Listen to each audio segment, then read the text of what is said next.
మన కాకినాడలో మన చెన్నై షాపింగ్ మాల్ ప్రముఖ సినీ తారం మృణాల్ ఠాకూర్ చేతుల మీదుగా మే 9న గొప్ప ప్రారంభం. The Chennai shopping mall, main road, Kakinada. పశ్చిమ బెంగాల్ రాజకీయ చరిత్రలో కొత్త అధ్యాయం ప్రారంభమైంది. ఎన్నో దశాబ్దాలుగా వామపక్షాలు, ఆ తర్వాత తృణమూల్ కాంగ్రెస్ ఆధిపత్యం కొనసాగిన బెంగాల్ గడ్డపై ఇప్పుడు కాషాయ జెండా ఎగిరింది. సోనార్ బంగ్లా నినాదంతో ఎన్నికల బరిలోకి దిగిన భారతీయ జనతా పార్టీ చివరకు బెంగాల్ కోటను కైవసం చేసుకుంది. ముఖ్యమంత్రిగా సువేందు అధికారి ప్రమాణం చేశారు. అట్టహాసంగా జరిగిన ఈ కార్యక్రమానికి బీజేపీ ప్రధానమంత్రి నరేంద్ర మోదీతో సహా జాతీయ నాయకత్వం హాజరైంది. ఎన్డీఏ మిత్రపక్షాలు హాజరయ్యాయి.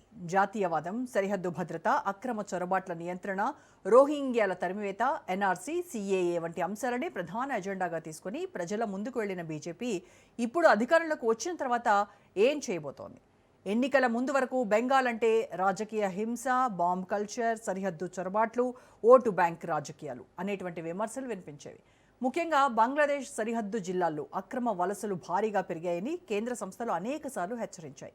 రోహింగ్యాలు, బంగ్లాదేశ్ చొరబాటుదారులు, నకిలీ ఆధార్ కార్డులు, రేషన్ కార్డులు, ఓటర్ కార్డులు ఇవన్నీ ఇప్పుడు దేశవ్యాప్తంగా పెద్ద చర్చగా మారాయి. ఇప్పటి వరకు కేంద్రం ఒకలా, రాష్ట్రం మరోలా వ్యవహరించిందన్నటువంటి విమర్శలు వచ్చాయి. కేంద్రం అక్రమ వలసలను అడ్డుకుంటామని చెప్పినా రాష్ట్ర ప్రభుత్వం మాత్రం మానవతా కోణం పేరుతో సాఫ్ట్ వైఖరి తీసుకుందనేటువంటి ఆరోపణలు వినిపించాయి. ఇప్పుడు పరిస్థితి పూర్తిగా మారిపోయింది.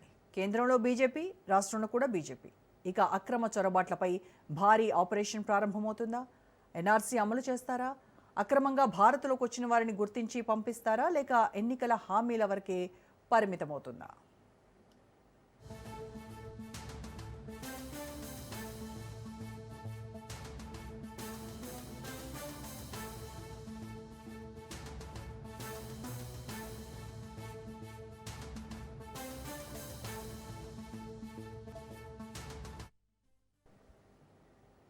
ఇంకో ఆసక్తికరమైనటువంటి పరిణామం ఏంటంటే, బెంగాల్ ఎన్నికల ఫలితాల తర్వాత బంగ్లాదేశ్లో ఆందోళన వ్యక్తమవుతోంది. అక్కడ రాజకీయ పార్టీలు, మతవాద సంస్థలు, కొన్ని మీడియా వర్గాలు భారత్ వైఖరిలో మార్పు వస్తుందని భయపడుతున్నాయి. ముఖ్యంగా రోహింగ్యాల అంశం మళ్లీ తెరపైకి రావడం, సరిహద్దుల్లో కట్టుదిట్టమైన నిఘా పెరగబోతోందన్న ప్రచారం అక్కడ హాట్ టాపిక్గా మారింది. ఇక ఇదే సమయంలో తీస్తా జలాల వివాదం మళ్లీ తెరపైకి రావడం కూడా ఆసక్తికరం. చైనాతో బంగ్లాదేశ్ సాన్నిహిత్యం పెరుగుతోందన్న సంకేతాలు వినిపిస్తున్నాయి. ఒకవేళ బంగ్లాదేశ్ చైనా సంబంధాలు మరింత బలపడితే కనుక అది భారత్కు భద్రతాపరమైన సవాల్గా మారుతుందా? ఈశాన్య రాష్ట్రాల భద్రతపై ప్రభావం పడుతుందా? బెంగాల్లో కొత్త ప్రభుత్వం దీనిపై ఎలాంటి వ్యూహం అమలు చేయబోతోంది?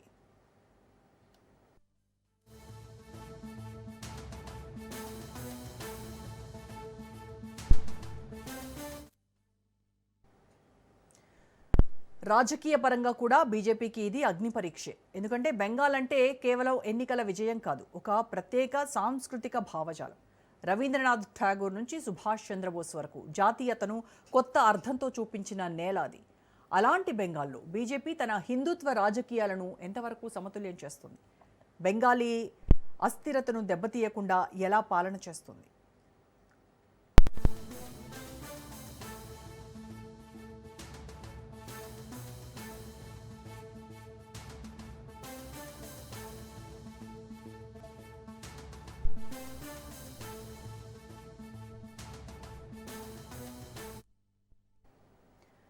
మమతా బెనర్జీ తర్వాత బెంగాల్ ప్రజలు నిజంగా మార్పు కోరుకున్నారా, లేక ప్రత్యామ్నాయం లేక బీజేపీకి అవకాశం ఇచ్చారా? ఇంకొక కీలక అంశం సంక్షేమం.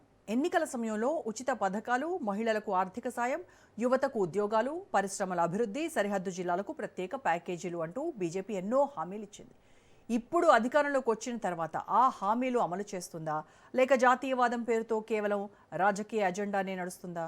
అంతేకాదు, బెంగాల్లో శాంతి భద్రతలు కూడా పెద్ద సవాలే. ఎన్నికల హింస, రాజకీయ హత్యలు, బాంబు సంస్కృతి, మత ఘర్షణలు ఇవన్నీ గత కొన్నేళ్లుగా వార్తల్లో నిలిచాయి.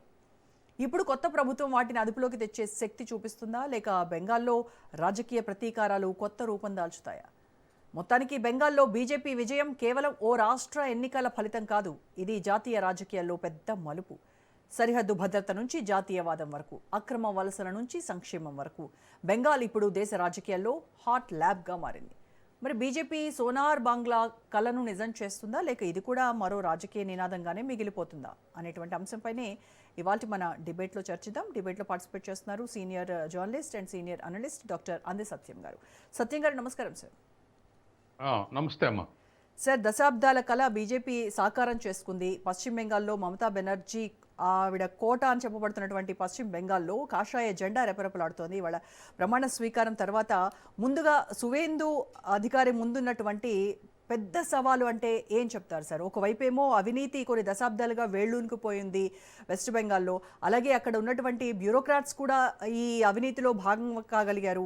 వాళ్ళు కూడా దాంట్లోనే ఉంటూ వస్తున్నారు ఇన్ని ఏళ్లుగా. సో వీటన్నింటినీ మార్చడం అనేది ఆయన ముందున్నటువంటి పెద్ద సవాలా, లేదు అని అంటే వాళ్ళు హామీ ఇచ్చినట్టుగా రోహింగ్యాలను వాళ్ళ అక్రమ వలసలను అడ్డుకోవడం అనేది ఒక పెద్ద సవాలా? మీ దృష్టిలో, మీ విశ్లేషణలో ఏది పెద్ద సవాల్ అంటే ఏం చెప్తారు సార్? లా అండ్ ఆర్డర్ పెద్ద ప్రాబ్లం. రాజకీయ ఘర్షణల్ని ఆపగలిగితే, రాజకీయ ఘర్షణల్ని, రాజకీయ వైరుధ్యాలను పరిష్కరించగలిగితే, ముందు మనం ఎక్కడైనా సోషల్ సైన్స్లో చెప్పేది ఏంటంటే law and order is a pre requisite for development. అభివృద్ధికి ముందు ఖచ్చితంగా శాంతి భద్రతలు ఉండాలి. అవి లేకపోతే ఫారెన్ క్యాపిటల్ రాదు, డొమెస్టిక్ క్యాపిటల్ రాదు. ఇండియన్ క్యాపిటలిస్టులు పోయి ఘర్షణల దగ్గర పెట్టుబడులు పెట్టరు. ఫారెన్ క్యాపిటల్గా వచ్చి మత ఘర్షణలు లేకపోతే రాజకీయ ఘర్షణలు ఉండే దగ్గర పెట్టుబడులు పెట్టరు. కాబట్టి వాళ్ళు డెవలప్మెంట్కు ముందు ప్రశాంతత కావాలి, క్యాపిటల్ ఫ్లోకు ముందు లా అండ్ ఆర్డర్ కావాలి. కాబట్టి ఇదే పెద్ద సవాల్. మీరు ఇంతకుముందు చెప్పినట్టుగా చాలా చోట్ల రాజకీయ ఘర్షణలు నిరంతరాయంగా గత 50 ఏళ్లుగా కొనసాగుతున్నాయి. కాబట్టి ఈ ఘర్షణలు నివారించగలిగితే ముందు ఎవరి జీవితం వాళ్ళు గడపగలిగితే ప్రశాంతంగా, అప్పుడు అగ్రికల్చర్ అయినా, సర్వీస్ సెక్టర్ అయినా, లేదా ఇండస్ట్రియల్ సెక్టర్ అయినా డెవలప్ అయ్యేటువంటి అవకాశం ఉంది. లెఫ్ట్ ఫ్రంట్ ఉన్నప్పుడు మా మీద దాడులు చేస్తారని తృణమూల ఆరోపణలు ఉండేవి. తృణమూలు వచ్చినాక ఇంకా రెవెంజ్ఫుల్ యాటిట్యూడ్ పెరిగి దరిదాపు 30% గ్రామాల్లో లెఫ్ట్ ఫ్రంట్ క్యాడర్ మొదటిసారి గెలిచినప్పుడు, ఆ తర్వాత second third time BJP cadre కూడా గ్రామాలు లేని పరిస్థితి, దాడులు కొనసాగినాయి. ఇప్పుడు రెవెంజ్ఫుల్ యాటిట్యూడ్ బీజేపీ క్యాడర్ నుంచి ఉండే అవకాశం ఉంది. కాబట్టి బీజేపీ క్యాడర్ని అదుపులో పెట్టుకోవాలి. ఇతర క్యాడర్ ఎట్లాగ దాడులు చేసే పరిస్థితులు ఉండవు. కాబట్టి వాటిని సమతుల్యం చేసుకుంటేనే బెంగాల్ డెవలప్మెంట్కు కొన్ని మార్గాలు ఏర్పడతాయి. వీళ్ళు చేసే పనులు అమలు చేయడానికి అవకాశం ఉంటుంది. కాబట్టి అది మొదటి అంశం. తర్వాత రెండవది, బెంగాల్లో పెద్దగా మత ఘర్షణలు గత 50 ఏళ్లుగా ప్రిడామినెంట్గా లేవు. ఎక్కడో ఒక దగ్గర అటువంటి జరిగి ఉండొచ్చు, కానీ రాజకీయ ఘర్షణలే ప్రధానంగా జరిగినాయి.